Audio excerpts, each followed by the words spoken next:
नमस्कार दोस्तों, मैं आपके लिए लेकर आया हूं एक बार फिर दुनिया की सबसे बेहतरीन book rich dad poor dad. इसके लेखक है रॉबर्ट कावासाकी। तो चलते हैं एक नई सफर की ओर हमारे चैनल बुक मंत्रा के साथ। दोस्तों, आज हम बात करेंगे एक ऐसी बुक जिसने पब्लिश होते ही पूरी दुनिया में तहलका मचा दिया था। जी हां, रिच डैड पुअर डैड के बारे में। इस बुक में 6 ऐसे सबक बताए गए हैं जिनको अपनाकर हर कोई अमीर बन सकता है। अगर आप में अमीर बनने की चाहत है तो एक भी पॉइंट मिस मत करना। रॉबर्ट कियोसाकी बताते हैं कि उनके 2 डैडी थे। जिन्होंने उनको जन्म दिया उनको वे पुअर डैड कहते हैं, और जिन्होंने उनको अमीरी के गुर सिखाए उन्हें वे रिच डैड कहते हैं। उनके पुअर डैड बहुत पढ़े लिखे थे और समझदार थे। वे PhD थे और उन्होंने अपने 4 साल के अंडर ग्रेजुएट कार्य को 2 साल से भी कम समय में कर लिया था। और उनके दूसरे डैडी 8वीं से आगे नहीं पढ़े थे। दोनों ने जिंदगी भर कड़ी मेहनत की थी, परंतु उनमें से एक बहुत पढ़ा लिखा होने के बाद भी पूरी जिंदगी पैसे के लिए परेशान होता रहा। इतना पढ़ा लिखा होने के बावजूद भी वो अपने पीछे कर्ज छोड़कर मरा। जबकि दूसरा सिर्फ 8वीं तक पढ़ने के बावजूद अमेरिका के हवाई राज्य के सबसे अमीर व्यक्तियों में से एक बन गया, और मरने पर उसके परिवार को, चर्च को और जरूरतमंदों को करोड़ों डॉलर की दौलत देकर गया। ऐसा क्यों हुआ होगा? क्योंकि दोनों डैडियों की पैसे के बारे में सोच अलग अलग थी। वो कैसे? चलो देखते हैं। पढ़े लिखे डैडी कहते थे पैसे का मोह ही सभी बुराइयों की जड़ है, जबकि दूसरे डैडी कहा करते थे पैसे की कमी ही सभी बुराइयों की जड़ है। एक डैडी को यह कहने की आदत थी, मैं इसे नहीं खरीद सकता। दूसरे डैडी इन शब्दों के इस्तेमाल से चिढ़ते थे। वे जोर देकर कहा करते थे कि मुझे इसके बजाय यह कहना चाहिए, मैं इसे कैसे खरीद सकता हूं। पहला वाक्य नकारात्मक है और दूसरा प्रश्नवाचक। एक में बात खत्म हो जाती है और दूसरे में आप सोचने के लिए मजबूर हो जाते हैं। जब हम कहते हैं मैं इसे नहीं खरीद सकता तो हमारा दिमाग काम करना बंद कर देता है। इसके बजाय जब हम ये सवाल पूछते हैं मैं इसे कैसे खरीद सकता हूं, तो हमारा दिमाग काम करने लगता है। मेरे दोनों डैडियों की विचारधारा में जमीन आसमान का अंतर था। एक डैडी सिखाते थे मेहनत से पढ़ो ताकि तुम्हें किसी अच्छी कंपनी में नौकरी मिल जाए, जबकि दूसरे डैडी की सीख ये थी मेहनत से पढ़ो ताकि तुम्हें किसी अच्छी कंपनी को खरीदने का मौका मिल जाए। एक डैडी कहते थे मैं इसलिए अमीर नहीं हूं क्योंकि मुझे बाल बच्चों को पालना पड़ता है। दूसरे डैडी कहते थे मुझे इसलिए अमीर बनना है क्योंकि मुझे बाल बच्चों को पालना है। एक डैडी डिनर की टेबल पर पैसे और बिजनेस के बारे में बात करने के लिए हमेशा प्रोत्साहित करते थे। दूसरे डैडी भोजन करते समय पैसे की बातें करने के लिए मना करते थे। एक का कहना था जहां पैसे का सवाल हो सुरक्षित कदम उठाओ, खतरा मत उठाओ। दूसरे का कहना था खतरों का सामना करना सीखो। एक का मानना था हमारा घर ही हमारा सबसे बड़ा निवेश और हमारी सबसे बड़ी संपत्ति है। दूसरे का मानना था मेरा घर मेरा दायित्व है, और अगर आपका घर आपकी नजर में आपका सबसे बड़ा निवेश है तो आप गलत हैं। दोनों ही अपने बिल समय पर चुकाते थे, परंतु उनमें से एक सबसे पहले अपने बिल चुकाता था, जबकि दूसरा सबसे आखिर में। एक डैडी ने मुझे बताया कि अच्छी नौकरी तलाशने के लिए अच्छा सा बायोडाटा कैसे लिखा जाए, जबकि दूसरे ने मुझे यह सिखाया कि कैसे मजबूत व्यावसायिक और वित्तीय योजनाएं लिखी जाए जिससे मैं नौकरियां दे सकूं। बचपन में ही मैं ये समझ गया था कि हमें अपने विचारों पर ध्यान देना चाहिए। मैंने देखा कि मेरे गरीब डैडी इसलिए गरीब नहीं थे क्योंकि वे कम कमाते थे, बल्कि इसलिए गरीब थे क्योंकि उनके विचार और काम गरीबों की तरह थे। अमीर डैडी के साथ में जब रॉबर्ट की शिक्षा शुरू हुई तब वे केवल 9 साल के थे। रिच डैड ने उनको 30 सालों तक कुल 6 महत्वपूर्ण सबक सिखाए, और यह पुस्तक उन्हीं 6 महत्वपूर्ण सबकों के बारे में है। और अब मैं आपको वही 6 महत्वपूर्ण सबक बताऊंगा जिनकी बदौलत रॉबर्ट के डैडी अमीर बन गए और रॉबर्ट भी। तो इन 6 पॉइंट्स को ध्यान से सुनना और एक भी पॉइंट मिस मत करना। सबक नंबर 1, अमीर लोग पैसे के लिए काम नहीं करते बल्कि पैसा उनके लिए काम करता है। गरीब और मध्य वर्गीय लोग पैसे के लिए काम करते हैं, अमीरों के लिए पैसा काम करता है। जी हां, आपने बिल्कुल सही सुना। कोई भी अमीर इंसान पैसों के लिए काम नहीं करता, बल्कि वो कुछ ऐसा करते हैं कि पैसा ही उनके लिए काम करने लगता है। एक गरीब और मिडिल क्लास आदमी रैट रेस में फंस जाता है और उसमें से कभी बाहर नहीं आ पाता। अब रैट रेस होता क्या है, पहले हमें यही समझना पड़ेगा। रॉबर्ट कहते हैं कि जब भी किसी गरीब आदमी को या किसी मिडिल क्लास आदमी को नौकरी मिलती है तो वो तुरंत अगले महीने से ही अपने लिए कुछ नई चीज खरीदने के लिए बेताब हो जाता है। वह अपने लिए महंगी महंगी ऐशो आराम की चीजें खरीद लेता है। महंगे कपड़े, महंगे जूते, महंगा फोन, महंगा लैपटॉप और बढ़िया सी कार। और फिर शुरू हो जाता है ईएमआई का ट्रैप। ऐसे ईएमआई जो सालों साल तक देने पड़ते हैं, जिससे वह बाहर कभी नहीं निकल पाता। उसे हर महीने अपने ईएमआई देने होते हैं। अगर वह एक महीने के लिए भी काम पर नहीं जाएगा तो उसके मन में डर बैठ जाता है कि वह कैसे अपने ईएमआई भर पाएगा और कैसे अपना कर्ज उतर पाएगा। कहीं बैंक वाले उसकी कार उठाकर ना ले जाए। अगर ऐसा हुआ तो उसकी समाज में क्या इज्जत रह जाएगी। वह सुबह उठता है, काम पर जाता है, शाम को लौटता है, सुबह उठता है, काम पर जाता है और शाम को वापस लौटता है, और महीना पूरा होने पर अपना पगार लेता है और ईएमआई भर देता है। यही सिस्टम हर दिन हर महीने चलता रहता है और इस लंबे ट्रैप में वह इस कदर फंस जाता है कि इस ट्रैप से वह कभी बाहर निकल ही नहीं पाता। इसे ही रॉबर्ट ने रैट रेस कहा है। अगर आपको चूहा दौड़ से बाहर निकलना है तो आपको पैसे के लिए काम करना छोड़ना पड़ेगा और पैसे को आपके लिए काम करवाना पड़ेगा, तभी आप चूहा दौड़ से बाहर निकल सकते हैं। अमीर इंसान पैसों के लिए काम नहीं करता, बल्कि वो कुछ ऐसा करता है कि पैसा ही उनके लिए काम करने लगता है। लेकिन कैसे, वो अब आने वाले कुछ पॉइंट्स में देखेंगे। वीडियो में बने रहिए और अंत तक देखते रहिए, क्योंकि आने वाले पॉइंट्स बहुत ही इंटरेस्टिंग होने वाले हैं। सबक नंबर 2, पैसे की समझ क्यों सिखाई जानी चाहिए। ज्यादातर लोग जिंदगी भर यह नहीं समझ पाते कि असल बात यह नहीं है कि आप कितना पैसा कमा पाते हैं, बल्कि यह है कि आप कितना पैसा बचा पाते हैं। आपने लॉटरी जीतने वाले उन गरीब लोगों की कहानियां सुनी होगी जो अचानक अमीर बन जाते हैं, पर कुछ समय बाद वे फिर से गरीब हो जाते हैं। ये लोग लाखों करोड़ों जीतते हैं, फिर भी वे लौटकर वहीं आ जाते हैं जहां से उन्होंने शुरू की थी। आपने उन व्यावसायिक एथलीट्स की कहानियां भी पढ़ी होंगी जो 24 साल की उम्र में हर साल करोड़ों डॉलर कमाते हैं और 34 साल की उम्र में उन्हें पुल के नीचे सोना पड़ता है। इसका क्या कारण है? इसका एक ही कारण है कि उनके अंदर पैसे की समझ ही नहीं थी। लंबे समय में यह महत्वपूर्ण नहीं है कि आपने कितना पैसा कमाया, बल्कि महत्वपूर्ण यह है कि आपने कितना पैसा बचाया और आपने कितनी पीढ़ियों तक उस पैसे को सहेजा। मेरे अमीर डैडी ने मुझसे बचपन में कहा था, अगर तुम अमीर बनना चाहते हो तो तुम्हारे पास पैसे की समझ होनी चाहिए।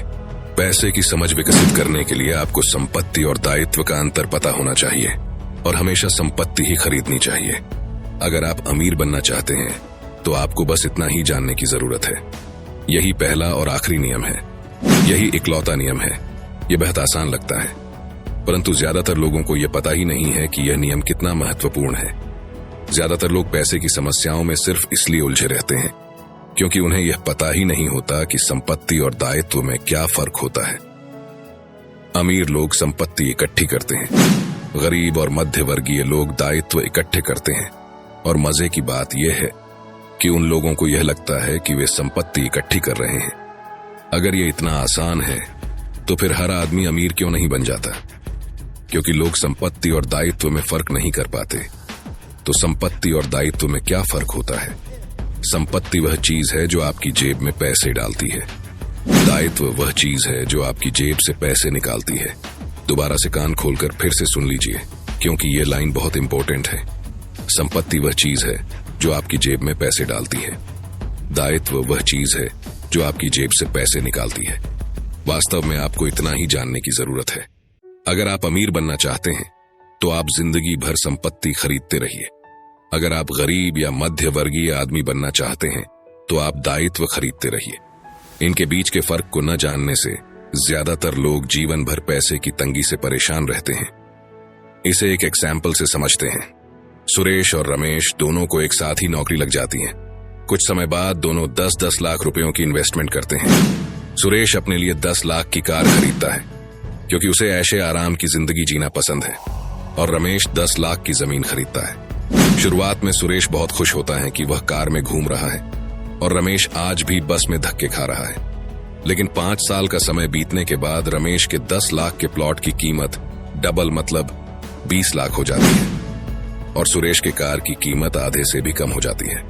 सुरेश अपने प्लॉट को 20 लाख में बेच देता है और एक ऐसी नई प्रॉपर्टी ढूंढता है जहां मालिक अर्जेंट प्रॉपर्टी बेचना चाहता हो। अर्जेंट बेचने के चक्कर में थोड़ा सस्ते में भी बेचने के लिए तैयार होता है।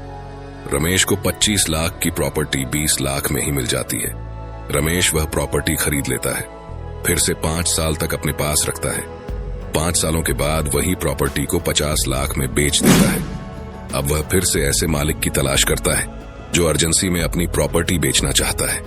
वह फिर से ऐसे मालिक को ढूंढने में कामयाब रहता है और 60 लाख की प्रॉपर्टी को 50 लाख में ही खरीद लेता है और फिर से 5 साल तक इंतजार करता है। अब पूरे 15 साल बीत चुके हैं। सुरेश अपना 50 लाख का प्लॉट 1 करोड़ में बेच देता है और करोड़पति बन जाता है और उस 1 करोड़ में से कुछ पैसा निकालकर अपने लिए ऐशो आराम की चीजें खरीद लेता है, जैसे कार, एक घर और अच्छे अच्छे कपड़े। और ये सब लेने के बाद जो बाकी 50 लाख बच जाते हैं वो उनसे फिर से प्रॉपर्टी खरीद लेता है और अब उसकी प्रॉपर्टी ही उसके लिए पैसा बनाती रहती है। लेकिन सुरेश ने जो 15 साल पहले कार खरीदी थी, आज उसे कोई कौड़ी के दाम में भी खरीदने के लिए तैयार नहीं है। वह आज भी धक्के खा रहा है। यही फर्क होता है एक अमीर और गरीब के माइंडसेट में।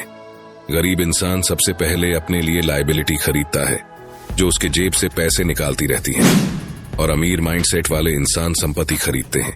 80% परिवारों की पैसे की कहानी यह होती है कि वे अमीर बनने के लिए कड़ी मेहनत करते जाते हैं। इसका कारण यह नहीं है कि वे पैसा नहीं कमाते। असली कारण यह है कि वे जिंदगी भर संपत्ति की जगह दायित्व खरीदते रहते हैं। मेरे अमीर डैडी के फाइनेंशियल स्टेटमेंट से यह भी पता चलता है कि अमीर लोग और ज्यादा अमीर क्यों बनते हैं। संपत्ति वाले कॉलम से इतनी ज्यादा आमदनी होती है कि खर्च आराम से चल जाता है और कुछ पैसा बच भी जाता है। इस बचे हुए पैसे को एक बार फिर से संपत्ति वाले कॉलम में दोबारा निवेश कर दिया जाता है। संपत्ति वाला कॉलम बढ़ता रहता है और इससे होने वाली आमदनी भी बढ़ती रहती है। अब समझते हैं कि मिडिल क्लास लोगों को पैसे की तंगी क्यों होती है। जैसा मैंने इस खंड के शुरू में कहा था, सबसे महत्वपूर्ण नियम यह है कि संपत्ति और दायित्व के बीच के अंतर को पहचाना जाए। एक बार आप इनमें फर्क समझ लें, इसके बाद आप आमदनी देने वाली संपत्ति खरीदने की लगातार कोशिश करते रहें। यह अमीर बनने की राह पर चलने का सबसे बढ़िया तरीका है। इसे करते रहें और आपका संपत्ति वाला कॉलम बढ़ता रहेगा। अपने दायित्व और खर्च को कम करने की कोशिश भी करते रहें। इससे पैसा आपके संपत्ति वाले कॉलम में आता रहेगा। जल्द ही आपका संपत्ति वाला कॉलम इतना ज्यादा मजबूत हो जाएगा कि आप और ज्यादा जोखिम वाले निवेश कर सकेंगे। ऐसे निवेश जिनमें 100% से अनंत तक फायदा हो सकता है। ऐसे निवेश जिनमें $5,000 की रकम जल्दी ही $10 लाख या इससे ज्यादा हो जाती है। और ऐसे निवेश को ही मिडिल क्लास लोग बहुत जोखिम भरा मानते हैं और कभी रिस्क लेते ही नहीं। निवेश जोखिम भरा नहीं है, ये उस व्यक्ति की पैसे की नासमझी है, वित्तीय निरक्षरता है जो उसे बहुत जोखिम भरा बना देती है। इस आसान सबक को याद रखें। अमीर संपत्ति खरीदते हैं, गरीब केवल खर्च करते हैं। मध्य वर्ग दायित्व खरीदता है परंतु यह सोचता है कि वह संपत्ति खरीद रहा है। सबक 3, अपने काम से काम रखो। क्या इसका मतलब ये है कि चुपचाप से अपने काम पर जाओ और बिना किसी की तरफ देखे अपना काम करके वापस आ जाओ? नहीं, इसका मतलब ये बिल्कुल भी नहीं है। अपने काम से काम रखो का मतलब है कि आप अपनी नौकरी करते रहिए लेकिन अपने संपत्ति वाले कॉलम को बढ़ाते रहिए और दायित्व के कॉलम को कम करते रहिए। ऐसा करने से आप नौकरी करते हुए भी आप अमीर बन सकते हैं। अपने काम से काम रखना शुरू कर दें। दिन की नौकरी को करते रहें परंतु असली संपत्तियों को खरीदना भी शुरू कर दें।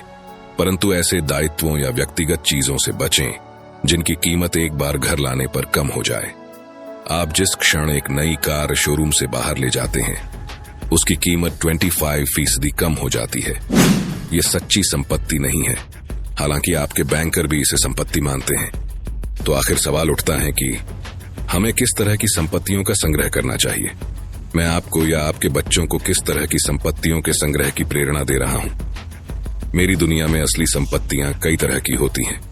नंबर 1, ऐसे बिजनेस जिनमें मेरे होने की जरूरत न हो। मैं उनका मालिक जरूर हूं परंतु उन्हें दूसरे लोग चलाते हैं। अगर मुझे वहां काम करना पड़े तो यह बिजनेस नहीं होगा, यह मेरी नौकरी होगी। नंबर 2, स्टॉक मार्केट या शेयर मार्केट, जहां आपको पैसा इन्वेस्ट कर देना है और अपना काम करते रहना है। Number 3, government bonds. Number 4, mutual funds. Number 5, आमदनी देने वाला रियल एस्टेट। नंबर 6, ऐसी हर चीज जो कीमती है, जो आमदनी देती है और जिसका मूल्य बढ़ जाता है और जिसका बाजार तैयार है। ये सारी ऐसी संपत्तियां हैं जहां आपको पैसा लगाने के बाद खुद काम नहीं करना पड़ेगा। बस आप पैसा लगा देंगे और आराम से अपना काम करते रहेंगे। आपका संपत्ति वाला कॉलम अपने आप बढ़ता रहेगा। जब मैं कहता हूं कि अपने काम से काम रखें, तो मेरा यह मतलब है कि आप अपनी संपत्ति वाले कॉलम को ज्यादा मजबूत बनाते रहें। एक बार इसमें $1 जाए तो वह बाहर ना निकल पाए। इसे इस तरह सोचें कि जब $1 आपकी संपत्ति वाले कॉलम में जाता है तो वह आपका कर्मचारी बन जाता है, जो आपके लिए काम करता रहेगा। अपनी दिन की नौकरी करते रहे, एक अच्छे मेहनती कर्मचारी की तरह काम करें, परंतु अपने संपत्ति वाले कॉलम को बढ़ाते रहे। और हाँ, और एक इंपॉर्टेंट बात, जब आपका कैश फ्लो बढ़ता है तब आप कुछ ऐशो आराम की चीजें खरीद सकते हैं। इस बारे में एक महत्वपूर्ण तथ्य यह है कि अमीर लोग ऐशो आराम की चीजें सबसे बाद में खरीदते हैं, जबकि गरीब और मिडिल क्लास लोग ऐशो आराम की चीजें सबसे पहले खरीदते हैं। यह सेंटेंस इतना इंपॉर्टेंट है कि अगर आप इसे ध्यान से समझेंगे तो आपको अमीरों के अमीर बनने का राज समझ में आएगा। आप चाहे तो इसे बैक जाकर दोबारा सुन सकते हैं। सबक नंबर 4, टैक्स का इतिहास और कॉर्पोरेशंस की ताकत। इस पॉइंट में रॉबर्ट बताते हैं कि इतनी मेहनत से कमाए हुए पैसे पर गवर्नमेंट को इतनी आसानी से टैक्स के रूप में पैसा लेने मत दीजिए। कानून के दायरे में ही रहकर हमें वो सारे तरीके आजमाने चाहिए जिससे हमारा करोड़ों रुपए का टैक्स बच जाए। सच्चाई तो यह है कि अमीरों पर टैक्स लगता ही नहीं है। गरीबों की भलाई के लिए जो पैसा लगता है वह मध्य वर्ग से आता है, खासकर शिक्षित और ऊंची आमदनी वाले मध्य वर्ग से। एक बार हमें हमारे लिए काम करने वाले पैसे की ताकत का ज्ञान हो जाए, फिर हमें पैसे के लिहाज से स्मार्ट हो जाना चाहिए और हमें डराने वाले लोगों से निपटने के रास्ते ढूंढ लेने चाहिए। इसके लिए आपके पास कानून की समझ होनी चाहिए और इस बात की भी कि सिस्टम कैसे काम करता है। अगर आप अज्ञानी हैं तो आपको आसानी से डराया जा सकता है। अगर आप जानते हैं कि आप क्या बात कर रहे हैं तो आपके पास बचने का मौका होता है। इसीलिए अमीर डैडी स्मार्ट टैक्स अकाउंटेंट्स और वकीलों को इतना ज्यादा वेतन देते थे। वकीलों को वेतन देना सरकार को टैक्स देने से सस्ता था। अगर आप अभी तक इस वीडियो में बने हुए हैं तो इसका मतलब है कि आप अमीर बनकर ही रहेंगे। अभी और 2 इंपॉर्टेंट सबक डिस्कस होने वाले हैं, आगे देखते रहिए। सबक नंबर 5, अमीर लोग पैसे का आविष्कार करते हैं। अमीर लोग आखिर पैसा बनाते कैसे हैं, ये बात अभी हम समझने वाले हैं। ध्यान से समझना। हमारा एक स्टॉक पोर्टफोलियो भी है जिसे मैं और मेरी पत्नी हमारा पर्सनल म्यूचुअल फंड कहते हैं। हम ज्यादा जोखिम वाली प्राइवेट कंपनियों के शेयर खरीदते हैं जो अमेरिका या कनाडा में स्टॉक एक्सचेंज पर सार्वजनिक होने जा रही हैं। कितनी तेजी से धन बढ़ता है इसका उदाहरण इस तरह देखें। हमने कंपनी के सार्वजनिक होने से पहले 25 सेंट प्रति शेयर की दर पर 1 लाख शेयर खरीदे। 6 महीने बाद जब कंपनी शेयर बाजार में दर्ज हो गई तो उसके शेयर का भाव $2 प्रति शेयर हो गया। अगर कंपनी का प्रबंधन अच्छा है तो कीमतें बढ़ती रहेंगी और स्टॉक $20 प्रति शेयर या इससे भी ज्यादा होगा। ऐसे भी कई वर्ष रहे हैं जब हमारे $25,000 1 साल से भी कम समय में $10 लाख बन गए हैं। यह जुआ नहीं है अगर आप जानते हैं कि आप क्या कर रहे हैं। यह जुआ तब होता है अगर आप सौदे में अपना पैसा फेंक रहे हैं और भगवान से सफल होने की दुआ कर रहे हैं। आपको अपने तकनीकी ज्ञान, बुद्धि और खेल के प्रति प्रेम की जरूरत होगी ताकि जोखिम कम से कम रहे। याद रखिए, महान अवसरों को आपकी आंखें नहीं देख सकती, उन्हें आपके दिमाग से देखा जा सकता है। सबक नंबर 6, सीखने के लिए काम करें, पैसे के लिए काम न करें। जब मैं अपनी कक्षा से पूछता हूं आप में से कितने मैकडॉनल्ड से अच्छा हैमबर्गर बना लेते हैं, तो लगभग सभी विद्यार्थी अपने हाथ खड़े कर देते हैं। मैं फिर पूछता हूं अगर आप में से ज्यादातर बेहतर हैमबर्गर बना लेते हैं तो ऐसा क्यों होता है कि मैकडॉनल्ड आपसे ज्यादा पैसा बना लेता है? जवाब साफ है, मैकडॉनल्ड बिजनेस सिस्टम में आपसे अच्छा है। ज्यादातर प्रतिभाशाली लोग सिर्फ इसलिए गरीब होते हैं क्योंकि वे अपना सारा ध्यान बेहतर हैमबर्गर बनाने में लगाते हैं और बिजनेस सिस्टम के बारे में कुछ नहीं जानते। दुनिया प्रतिभा संपन्न गरीब लोगों से भरी पड़ी है।